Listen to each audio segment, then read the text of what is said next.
50대 이후에 단백질이 부족해 근육이 빠지면서 다리는 가늘어지고 엉덩이는 납작해지는 어처구니 없는 경험들을 많이 하시리라고 생각합니다. 하지만 이런 근감소증을 해결하기 위해 흔히 드시는 닭가슴살을 비롯해 많은 종류의 단백질의 과잉 섭취가 심혈관계 질환, 당뇨, 암 등 다양한 질병을 유발할 수 있다는 많은 연구가 있습니다. 제가 이 시간에 좋은 단백질을 추천해 드리려고 합니다. 오늘 제 강의 끝까지 시청해 주시면 정말 좋은 단백질 섭취 방법을 알게 되실 것입니다.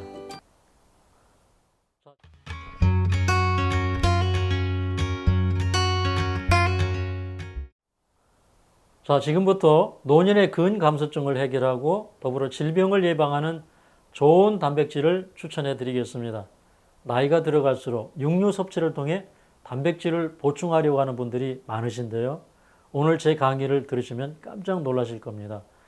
동물성 식품 과잉 섭취가 심혈관 질환, 당뇨, 암 등 다양한 질병을 유발한다는 연구와 근거는 아주 많습니다. 왜 중년과 노년에 동물성 단백질 섭취를 자제해야 하는지 많은 이유 중 대표적인 중요한 몇 가지만 소개해 드리도록 하겠습니다. 첫 번째, 동물성 단백질 섭취는 조기 사망과 깊은 연관성이 있습니다. 유럽 역학저널에 게재된 2020년 연구 논문을 보면 과도한 단백질 섭취가 다양한 사망률을 높이는 것과 관련이 있으며 주로 동물성 단백질 섭취와 관련이 깊은 것으로 나타났습니다.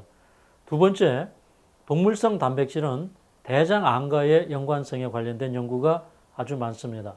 미국 암연구협의회 2010년 연구에 따르면 적색육 및 가공육의 섭취가 대장암을 유발할 수 있다고 했습니다.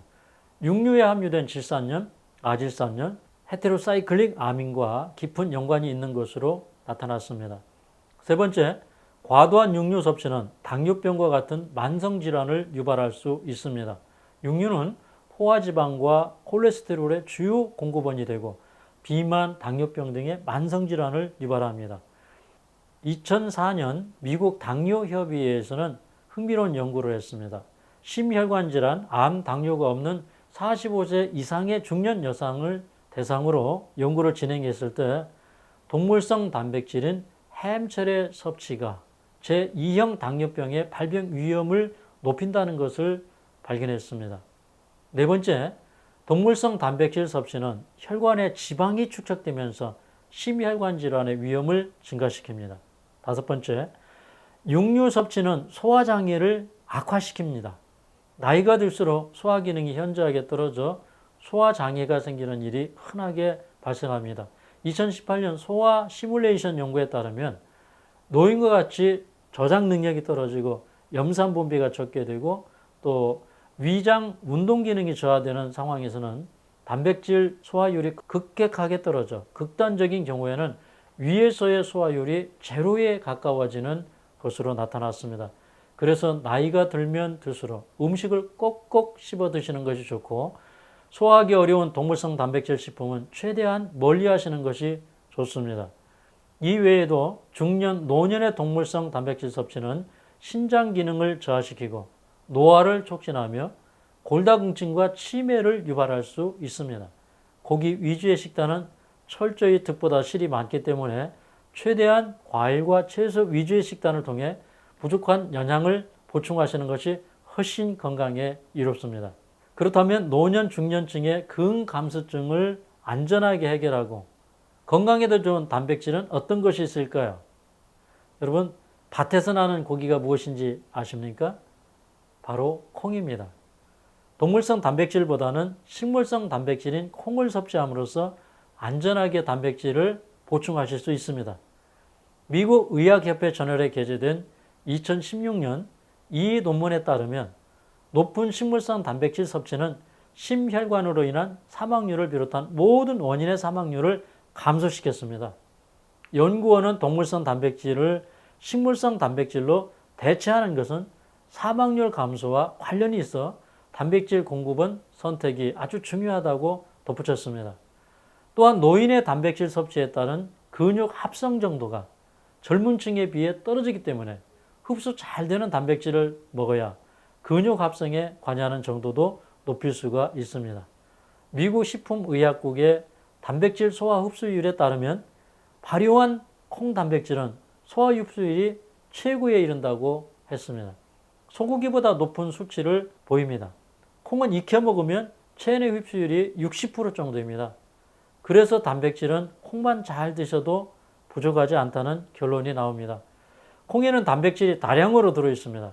특히 검은콩 종류인 서리태는 단백질이 43%, 흑태가 40%나 들어있습니다.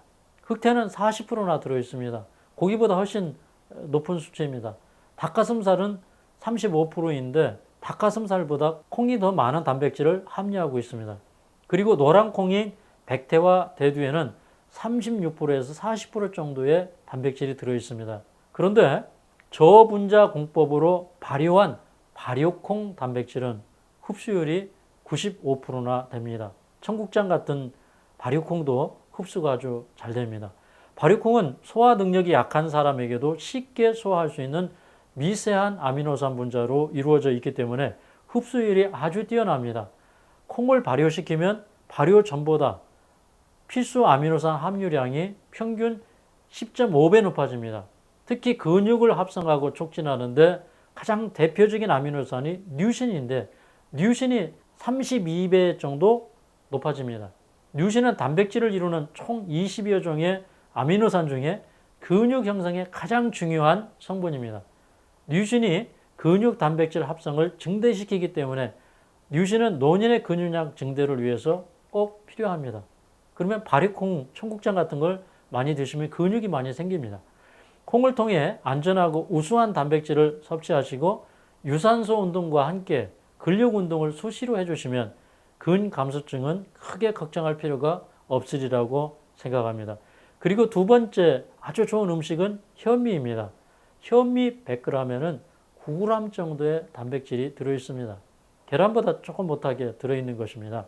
현미는 영양학적으로 아주 우수한 단백질 공급원입니다.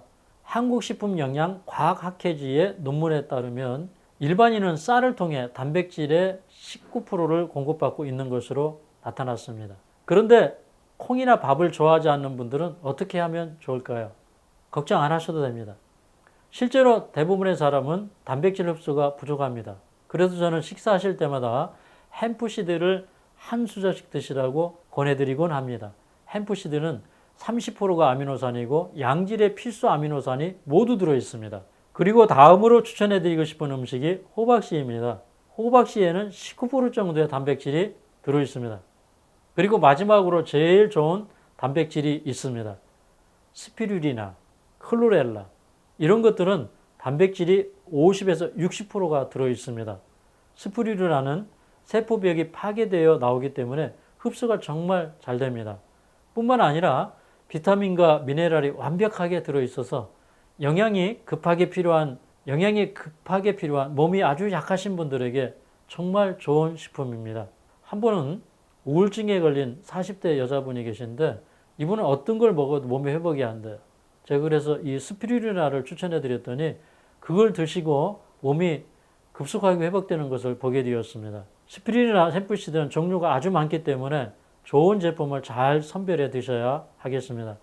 근육 만드는 단백질 잘못 먹으면 몸 망친다는 것 잊지 않으셨으면 좋겠습니다. 단백질만 좋은 것으로 섭취해도 몸이 많이 건강해집니다.